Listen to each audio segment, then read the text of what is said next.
চলো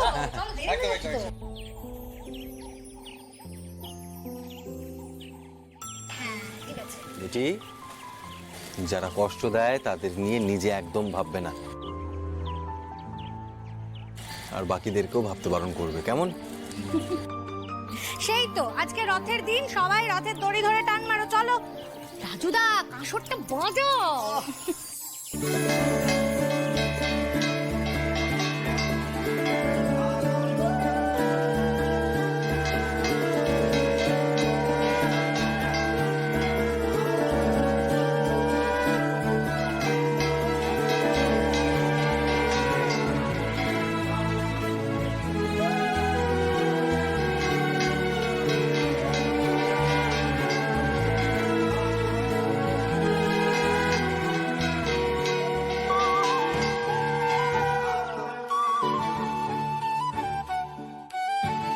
বিকেলের এই নরম আলোয় আপনাকে যে আরো বেশি বেশি বেশি সুন্দর দেখাচ্ছে ম্যাডাম।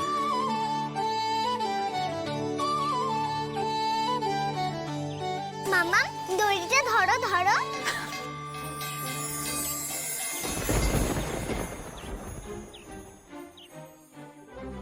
হাতটা ছাড়ো। আমি তো হাতটা ধরে নি, আপনি ভুলে গেলেন? আমি তো আহত সৈনিক, যতটুকু হাত নাড়াতে পারছি আপনি ধরলে তারপর। আর ওই হাতের ওপর হাতটা, সেটা মা কালী আর জগন্নাথ দেবের কৃপা।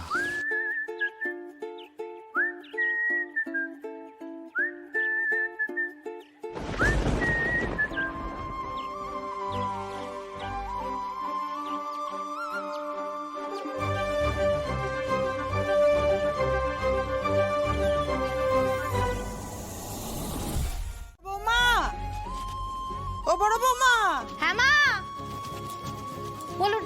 বলছি যে শান্তনুদের জিলিপি পাপড় ভাজা সব দিলে? হ্যাঁ হ্যাঁ আমি এই দিয়ে এলাম ওদের। আর আমার বিট্টু সোনা?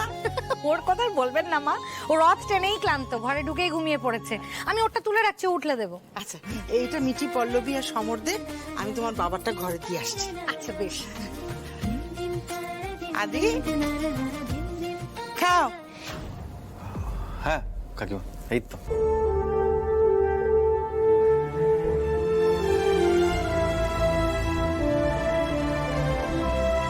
তুমি কি কিছু নিয়ে চিন্তিত? কাকিমা, ওনার সাথে মিঠির কি কোনো সম্পর্ক আছে? কি যেন নাম ওনার? সুপর্ণা, হ্যাঁ তাই হবে। মিঠির পিসি। বলো। আমার পিসিমণি। এবার বিশ্বাস হয়েছে তো? হ্যাঁ হ্যাঁ ঠিক, পিসি।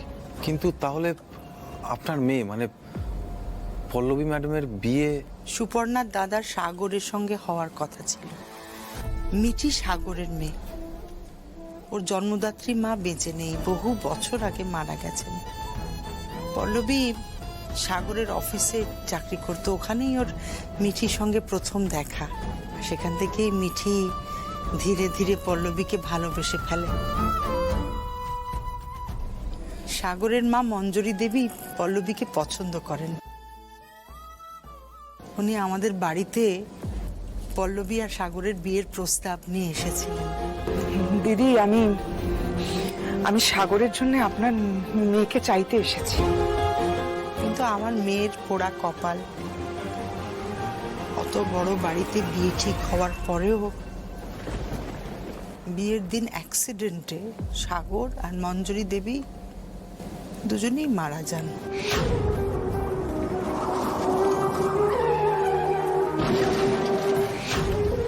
ভগবানের কৃপায় মিঠি বেঁচে যায়, আর সেই থেকেই ওর পায়ের এই অবস্থা।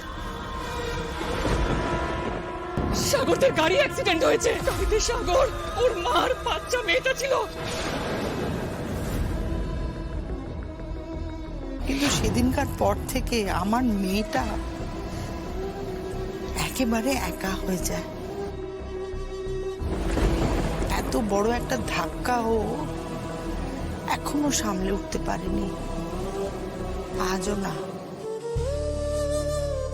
জানো আদি, মানুষের চলে যাওয়া খুব নীরব, কিন্তু তার চলে যাওয়ার পর তার স্মৃতিগুলো বড্ড বেশি সরব হয়ে ওঠে।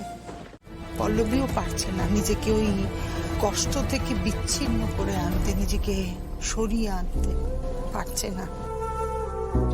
বিশ্বাস করো তুমি, যে সুপর্ণা বা সানি ওরা কিন্তু মিঠিকে এক ফোঁটা ভালোবাসে না। ওরা শুধু নিজেদের স্বার্থের জন্য বাচ্চাটাকে ব্যবহার করতে চায়।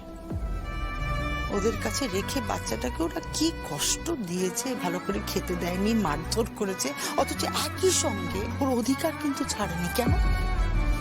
কারণ সাগর নিজের সম্পত্তির অর্ধেকটা মিঠির নামে লিখে দিয়ে গেছে, আর বাকি অর্ধেকটা পল্লবীর নামে। মিঠিকে ভালো রাখার জন্য, একটা ভালো জীবন দেওয়ার আশায় পল্লবী নিজের স্থাবর অস্থাবর সমস্ত সম্পত্তি ওদের নামে লিখে দিয়ে মিঠিকে এই বাড়িতে নিয়ে আসে, ওকে মানুষ করার দায়িত্ব নেয়। আপনারা পাওয়ার অফ অ্যাটর্নি চান, আর আমরা চাই মিঠিকে। আর সেই থেকে পল্লবী মিঠিকে ভালো রাখার চেষ্টা করছে, ওকে একটা ভালো জীবন দেওয়ার চেষ্টা করছে, ওর মা বাবা দুজনেরই অভাব পূরণ করে দেওয়ার চেষ্টা করছে। সেই জন্যই মিঠিও পল্লবী বলতে অজ্ঞান। কিন্তু আজকালকার দিনে কি আর ভালো কাজের কোনো দাম আছে? অত সহজে কি ভালো কাজ করা যায়? হাজার বাধা, হাজার চড়াই উতরাই। আর আমিও সত্যি জানি না যে মা কালীর কি ইচ্ছে, কেন উনি আমার মেয়েটাকে এতগুলো পরীক্ষার মধ্যে দিয়ে নিয়ে যাচ্ছেন।